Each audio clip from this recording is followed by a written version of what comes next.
What's going on, guys? Chris Bumstead, Jack Factory athlete here. Me and Jack Factory decided we wanted to make a little fun little video. With Canada Day coming up right now, we're gonna enlighten you guys, if you will, on some Canadian culture, i.e. Canadian slang. Words we use up here in Canada that either originated here or only we use, that down in America or rest of the world you guys may not know. You may have heard, not know what they mean. So we're gonna go over a few of those words, enlighten Canada Day, and just have some fun with it. Alright, so starting off with Tim Hortons, which has a few umbrellas underneath it. First of all, if you're Canadian, you don't call Tim Hortons, it's called Timmy's, because that's what you call it. And their #1 selling thing probably used to be at least a double-double, back when people didn't give a shit about their health. That's essentially double cream, double sugar in your coffee. Classic thing as a kid, getting up at 6 a.m. to go to hockey practice, dad stops by the Timmy's, gets a double-double on the way to the rink.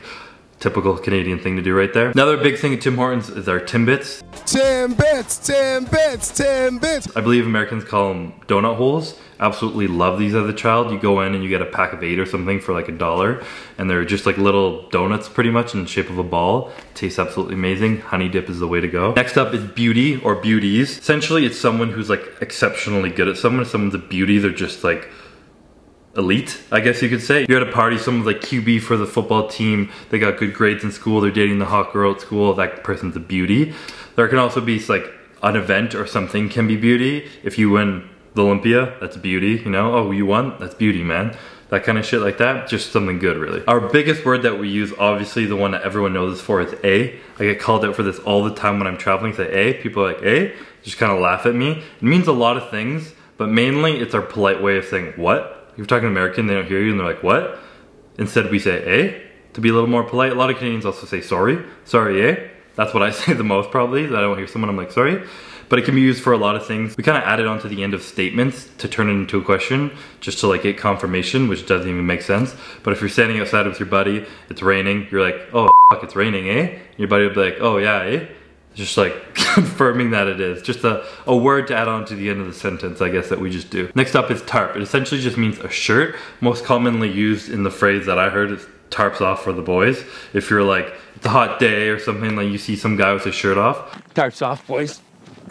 Just like flexing on everyone, just trying to look cool. It's like, tarps off for the boys, bro. Like, easy there, you weren't in the gym, keep your tarp on, bud. Pretty much just means a shirt. Loonies and toonies are a $1 and $2 form of currency. So a loonie is a $1 coin and a toonie is a $2 coin. Big deal up here in Canada. We do literally have a loon on the loonie as well. The loon is also called the Great Northern Diver.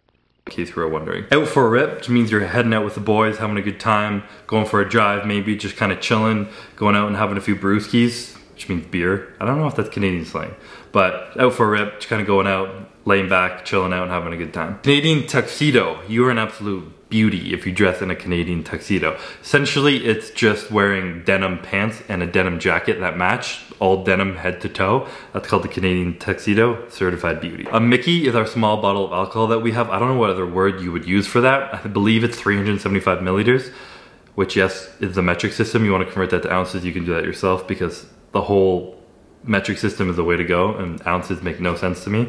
So Mickey, small little bottle of alcohol, the smallest version you can get, one size lower than a 2.6. A dart is our word for a cigarette. So you're going around back to have a dart means you're going out to have a cigarette. I remember when I was young, the fact that it was called a dart like made it cooler back when smoking was almost cool. And I never smoked cigarettes, but there was a few times out on a chairlift going skiing that I don't know why it was on a chairlift, but we like stole cigarettes from someone or found them and tried to smoke them and practically coughed up a lung and threw up like 50 feet in the air. So it wasn't a good time. I'm not one for hacking darts, but if anyone offers you a dart, it means a cigarette. A gong show is essentially an event that ends up turning into a disaster, but usually in a good way. Usually in a good way, not always. It's kind of a loose term, but if you're like going out drinking with the boys, you get really up and someone like does something really stupid and you just a wild night, you know, you end up showing up at 4 a.m. and just so much shit happened.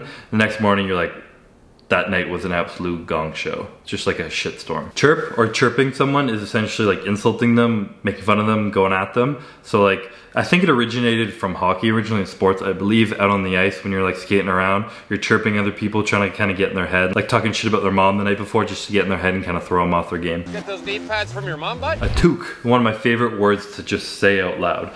A toque is like a winter hat. I think you guys call them beanies more on average than a toque. It's just our Canadian word for like the warm hats that you wear in the winter because it gets damn cold up here. All right, so the final word is toboggan. The other word for this is essentially just sled. When it's snowing, you get a sled out, you go kind of sliding down a hill. Definitely a big part of your childhood up here in Canada because it snows a shit ton. When I was young, I used to always grab my toboggan and go like sledding down the hill. And then when we got older, we started tying a rope to the back of the hitch on my parents' car, tying that onto the toboggan and just kind of ripping down the streets when there was like a huge snowstorm or a snow day or something. Definitely a great time, something you won't catch me doing anymore. At least not in public. Alright, so that's gonna be a wrap on this video. Hopefully you guys liked it. If you guys have any more Canadian slang words or anything that I missed, please comment below. I love seeing those. If it gives me a good laugh, then awesome. Please comment down below. If you guys liked the video, please like the video. Remember to subscribe to the Jack Factory channel for more content like this, and happy Canada Day.